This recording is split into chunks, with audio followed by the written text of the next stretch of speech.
శ్రీ గురు చరిత్ర అధ్యాయం 42 మంగళవారం పారాయణం. ఓం శ్రీ గణేశాయ నమః. ఓం శ్రీ సరస్వత్యే నమః. ఓం శ్రీ గురుభ్యో నమః. వారిద్దరూ కాశీ చేరిన తర్వాత త్వష్టకు అవధూత బోధించిన కాశీయాత్ర విధానం గురించి నామధారకునితో సిద్ధయోగి ఇంకా ఇలా చెప్పారు. విశ్వేశ్వరుని దర్శనము, అంతర్గృహ యాత్ర, దక్షిణోత్తర మానసయాత్ర, పంచక్రోశ యాత్ర, స్నానము, దానము, అర్చన, శ్రాద్ధము, అన్నపూర్ణ, విశ్వేశ్వర, బిందు మాధవ, డుండి వినాయక, దండపాని, కాలభైరవ, గుహ, గుహకాశి, మణికర్ణిక మొదలైనవి దర్శించి పూజ చేసి నీ పేరు మీదుగా ఒక లింగ ప్రతిష్ఠ చేసుకో. ఇలా చేస్తే నీ గురుభక్తి దృఢమై ఈశ్వర సాక్షాత్కారమవుతుంది. కనుక నీవు నిస్సందేహంగా నీ మనసులో గురుచరణాలను స్థిరంగా నిలుపుకో అని చెప్పి రెప్పపాటులో అవధూత అదృశ్యమయ్యారు. త్వష్ట ఆశ్చర్యచకితుడై, ఆహా, ఈ మహాత్ముడు నా గురుకృప వలన సాక్షాత్కరించిన విశ్వేశ్వరుడే, సందేహము లేదు.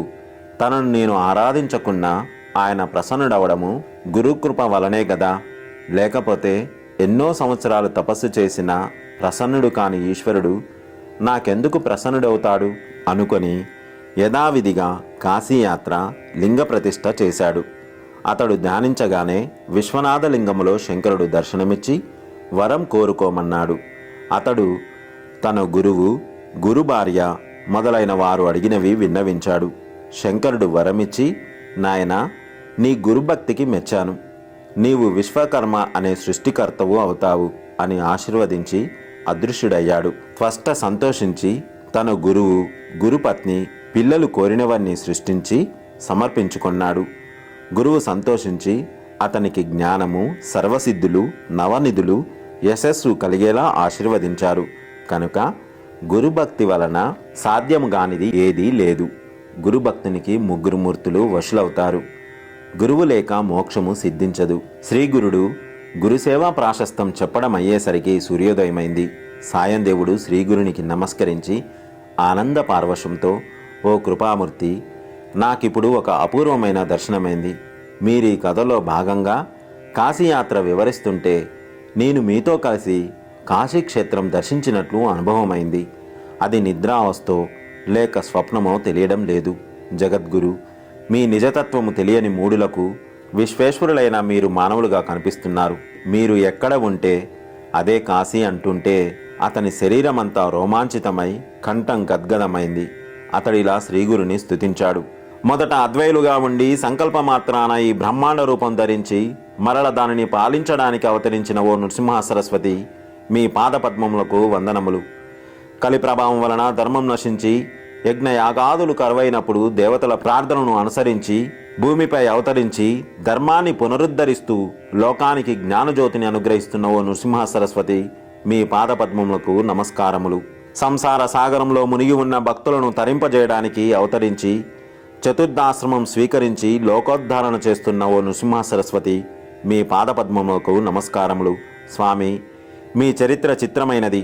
మీ కీర్తి భూమండలమంతా వ్యాపించింది. మూగవానికి మాట్లాడే శక్తిని అనుగ్రహించారు. గుడ్డివారికి దృష్టి, గొడ్రాలికి సంతానం, ఎండు కట్టెకు ప్రాణం, విధవరాలికి సౌభాగ్యము, భక్తులకు సిరి సంపదలు ప్రసాదించారు. ఓ నృసింహ సరస్వతి, మీ పాదపద్మములకు నమస్కారములు. పాపాన్ని, దారిద్ర్యాన్ని పోగొట్టి జగత్తుకు జ్ఞానజ్యోతి ప్రసాదిస్తూ కామధేనువు మరియు కల్పవృక్షాల వలె భక్తులు కోరినవన్నీ నెరవేరుస్తూ ముముక్షులకు ముక్తిని కూడా మీరు అనుగ్రహిస్తున్నారు. వేదాలకు కూడా అతీతమైన స్వరూపం గల ఓ నృసింహ సరస్వతి, మీ పాదపద్మములకు నమస్కారములు. ఓ గురుమూర్తి, మీ పాదపద్మమును నిత్యము స్మరించే వారికి సర్వ తీర్థక్షేత్రాలను సేవించిన ఫలితము, వాటిని దర్శించిన వారికి వేలాది అశ్వమేధాది యాగాలు చేసిన ఫలితము ప్రసాదిస్తున్న ఓ నృసింహ సరస్వతి, మీ పాదపద్మములకు నమస్కారములు. వేదాలకు కూడా మీ నామమహత్యం అంతుబట్టనిది. సకల భువనాధిపతులైన మీ పాదద్వయాన్ని నా హృదయ కమలంలో నిలుపుకొని మనసారా మరల నమస్కరిస్తున్నాను. ఓ నృసింహ సరస్వతి, మీ పాదపద్మములకు నమస్కారములు. శ్రీ సద్గురు, నన్ను రక్షించు. వేదాలకు కూడా అంతుబట్టని మీ పరిశుద్ధమైన చరిత్రను నేనేమి వర్ణించగలను? మీరు ఓంకార స్వరూపులు, పంచభూతాలు, సూర్యచంద్రులు, జీవాత్మ అనే 8 రూపాలలో మీరీ విశ్వరూపం ధరించారు. ఓ నృసింహ సరస్వతి, మీ పాదపద్మములకు నమస్కారములు.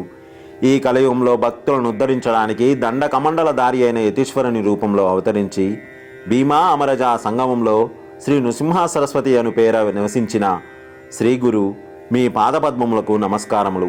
ఈ ప్రపంచంలోని భక్తులందరినీ తరింపజేయడానికి, యోగులకు దీక్షలను అనుగ్రహించడానికి గాన్గాపుర క్షేత్రంలో వెలసి 4 పురుషార్థాలు ప్రసాదిస్తున్న ఓ నృసింహ సరస్వతి, మిమ్మల్ని స్తుతించడం వలన నాలోని దోషాలన్నింటినీ జయించి మీ పాదపద్మములకు నమస్కరిస్తున్నాను. శ్రీ గురు స్తోత్రమైన ఈ అష్టకాన్ని నిత్యము పఠించిన వారికి బలము, సంపద, సద్బుద్ధి, వర్చస్సు, పుత్ర పౌత్రాభివృద్ధి, ఆయురారోగ్యాలతో కూడిన ఐహిక సౌఖ్యానికి తోడు అటు తర్వాత ముక్తి కూడా లభించగలదు. శ్రీగురుడు సంతోషించి, నాయనా, నీకు కాశీ దర్శనమైంది కదా, ఇందువలన మీ వంశంలో 21 తరాల వారికి కాశీయాత్రా ఫలం సిద్ధించింది. నీవు మా దగ్గరుండి మా పాదసేవ చేసుకో. కానీ అలా చేయాలంటే ఆ మ్లేచ్ఛరాజు సేవలో ఉండకూడదు. కనుక నీ భార్యాబిడ్డలను తీసుకొని వచ్చి గంధర్వపురంలో ఉండు అని చెప్పి అతనిని వెంటబెట్టుకొని గ్రామంలో తమ మఠానికి తిరిగి వచ్చారు. సాయందేవుడు ఆ ప్రకారమే స్వగ్రామానికి వెళ్ళి భార్యాబిడ్డలను తీసుకొని ఒక భాద్రపద శుద్ధ చతుర్దశి నాటికి గంధర్వపురం చేరాడు.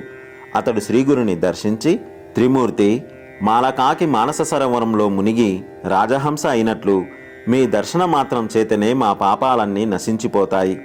గంగాజలము పాపాన్ని, చంద్రుడు తాపాన్ని, కల్పవృక్షము దైన్యాన్ని పోగొట్టగలదు. కానీ పాప తాప దైన్యాలను మూడింటినీ మీ దర్శనమే పోగొట్టగలదు. మీ కృప సర్వ పురుషార్థాలను వెంటనే ప్రసాదించగలదన్న శృతివాక్యము నాకిప్పుడు అనుభవమైంది అని మైమరిచి గంతులేస్తూ తన మాతృభాష అయిన కన్నడంలో ఇలా స్తుతించాడు. భూమిపై భక్తుల పాలిటి భాగ్యనిధి అయి అవతరించిన శ్రీ నృసింహ సరస్వతిని చూడగలిగాను. భక్తితో ధ్యానించే వారికి సుఖమిచ్చే జగత్పతి అయిన శ్రీ మీ చరణ కమలాలు దర్శించగలిగాను. సంసారంలో తపిస్తున్న భక్తులకు అభీష్టాలిచ్చి యోగులకు యోగసిద్ధిని అనుగ్రహించే శ్రీ నృసింహ సరస్వతి దర్శన భాగ్యం నేడు కలిగింది. మహావాక్యాలుగా చెప్పబడిన పరతత్వమే సగుణమై సత్పురుషులను ఉద్ధరించడానికి దండ కమండలు ధరించి ఎతి సర్వభౌముడుగా అవతరించిన ఓ నృసింహ సరస్వతి, నేడు నాకు మీ దర్శనమైంది. భక్తపాలుడు దయాసముద్రుడు అయిన మీ పాదస్పర్శ వలన ఈ గంధర్వపురం భూకైలాసమైంది. అట్టి మీ పాదస్పర్శనం నేడు నాకు లభించింది. యతులు అనే నక్షత్రాల మధ్య చంద్రుని వలె ప్రకాశిస్తున్న మీ దర్శనం నేడు కలిగింది. మీ యతి రూపంలో భక్తజనుల మహాభాగ్యమే సాకారమై వెలిసింది. వేదాంత తత్వానికి ఆదర్శమైన చరిత్రను చూపే మీ పాదాలను నేడు దర్శించగలిగాను. భక్తులను రక్షించడంలో జాగు చేయని దయాగన నీకు జయము.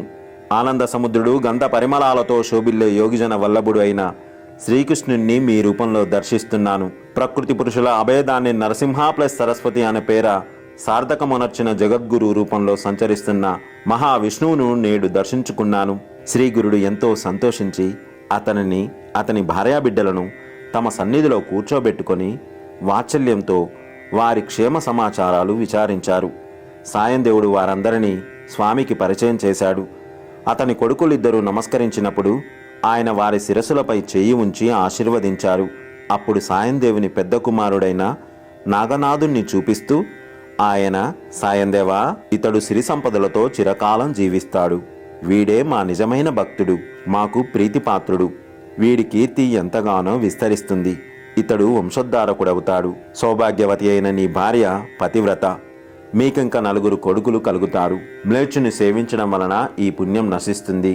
కనుక నీవది విడిచిపెట్టి మా వద్దనే ఉండు అని అతని భార్య పిల్లలను కూడా అందుకు ఒప్పించారు. తర్వాత సాయందేవునితో, స్వామి, మొదట వీరిని తీసుకొని సంగమానికి వెళ్ళి స్నానం చేసి అశ్వత్థాన్ని పూజించుకొనిరా అని చెప్పారు.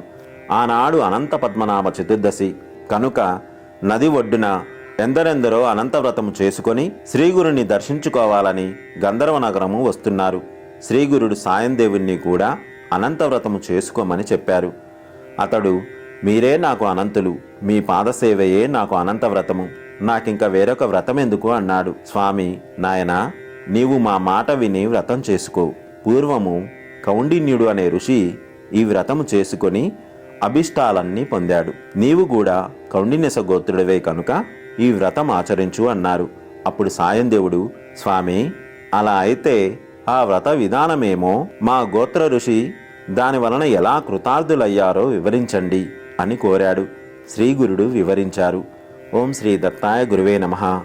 శ్రీ శ్రీపాద శ్రీవల్లభాయ నమః. శ్రీ నృసింహ సరస్వత్యే నమః. శ్రీపాద శ్రీవల్లభ చరణారవిందార్పణమస్తు. స్వస్తి.